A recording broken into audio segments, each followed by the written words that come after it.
નાખ્યા. પેલો છોકરો એકદમ બાપાની આગળ રડી પડ્યો. સ્વામી કેમ રડો છો? સ્વામીજી ન પરદેશ જવાય નહીં, નોકરી 35% થઈ આવ્યો છે. સ્વામી બે ધબ્બા મારીને રહેવાની સલામ તો આવ્યા હતા ને કે હા હું સ્વામી જતો જ હતો. ફરી ત્રીજી વાર પછી બે ભેટી પડ્યા. સ્વામી કે જાઓ, વિલાયત જવાનું થશે, મોટી યુનિવર્સિટીમાં તમને એડમિશન મળશે. એવું મને હસવું આવ્યું. હું સ્વામીને માણસ જ માનતો હતો, અને જ્યાં મને હસવું આવ્યું ને એટલે એ તો સર્વાંગનો પુરુષ ફટાક લઈને મારી આંખ સામે જતો હું ઠંડો થઈ ગયેલો. એ દિવ્ય પુરુષ, એની વાણી પરાવાણી, એ પરમ સત્ય સ્વરૂપીની છે. એ સત્ય એ ટાબોર્યું જવાનું જ.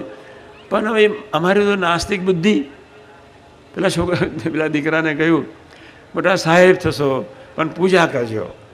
પૂજા કર્યા વગર જતા નહીં. પૂજા દરરોજ પૂજા કર, બધું સરસ.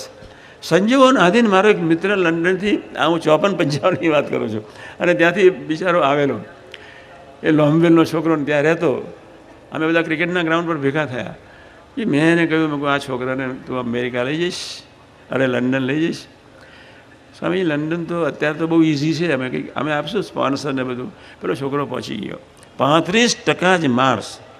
સ્વામીએ કહેલું મોટી કોલેજમાં ફોર્મ ભરજો, એમની ભાષા, અને મોટા સાહેબ થશો. પછી એક વાર ફરી બોલ્યા મોટા એન્જિનિયર સાહેબ થશો. મેં કહ્યું મારા બેટા ફાઈ ગયો તો. હા, તું મોડ પાસ થરા ને ક્યાંથી એન્જિનિયર? અમે એટલે કહીએ છીએ વિધાત્રીના લેખ પર મેઘ મારે એને એમ સાધુ.